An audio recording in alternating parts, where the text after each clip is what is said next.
a lifetime of study, to get the concept of being in a team, in a band, and doing that. But the other side of that coin is improvisation. And that's what makes jazz, in particular, so unique, because it's a combination of both of those disciplines, the discipline of study and academia, and a discipline of spontaneity and thinking on your feet. So what we want to do, and we don't have very much time, but I wanted to see if I could get some volunteers to come up here with their instruments. I would like to get an alto player, a tenor player, a trumpet player, and a trombone player.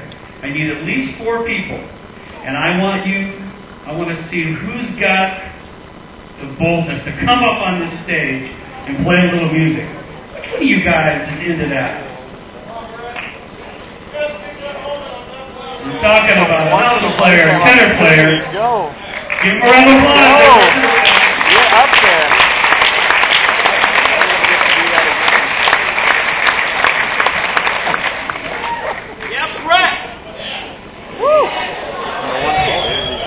You don't look entirely sure of this whole thing, do you?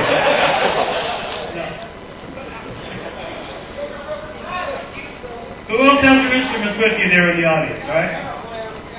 We got a tenor player, all right. All right. You got a trombone player? Is that your instrument? You make the call, pal.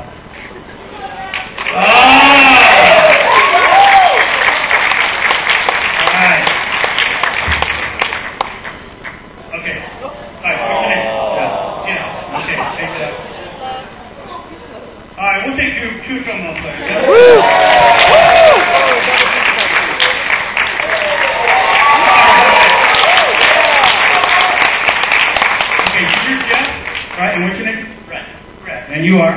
Caleb. Caleb? All right. And hi, you are? Sarah. Sarah. Okay, good. So, when you're improvising, a lot of times you start with the blues.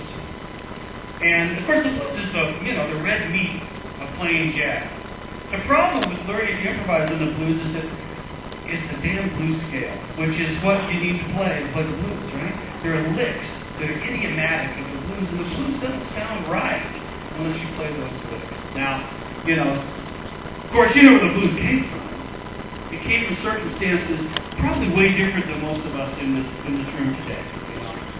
We don't really have big problems along the lines of some people who like you're a slave and you're owned by another guy who makes you work all day just to pay you. I mean, that's a real problem. That's where the blues came from. So I'm not saying we have to go there, but let's try this. Now, one of the things that young players have a difficult time sometimes is listening. Remember to listen. Because you're concerned with, I got to play these notes. Because Mr. Goodwin wrote on the page, I got to play every one of these notes and play it right. Which is, of course, true. But it doesn't stop. After that, you have to remember to listen to everything that's going on and incorporate what you're hearing into what you're playing. So our first exercise we're going to do is, I'm going to play a lick. Right? We're going to play a blues. It'll be in the key of F. Whatever I play, you need to also play. The last thing, especially, I'll try to set it up. I'm going to play 4 bars, and I want you to take something out of what I play and run with it. Then, you pass it down the line, and you pass it down the line. Now, here's the thing. You got to be nice. You can't play some and expect him to have to deal with it, right? You can. All right, good. So, we're not burdened by excessive technique. But that's okay. I'm not looking for that. I'm looking for a melody, right? I'm looking for the fact that whatever, even if you don't play exactly what I play, if I can tell that you're listening, right? That's what I'm going for. Now, if somebody interrupts the chain of communication, I want you guys to go, whoa! All right? If the chain gets interrupted, we're going to go, whoa! All right? Good. Okay, here we go.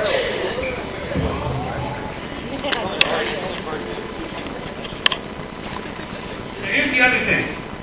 We're playing for an audience. The microphone is your friend. Let's all come together.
Okay, so you notice when these guys are improvising, it's interesting, even though they're just playing quarter notes. The audience will pay attention to what you're doing as opposed to just standing up and flailing away, which many young and more mature improvisers tend to do. You know, you got the technique, you sometimes want to use it, but it's not sometimes as meaningful as a player who's really thinking and really delivering a deliberate, specific message when you play. So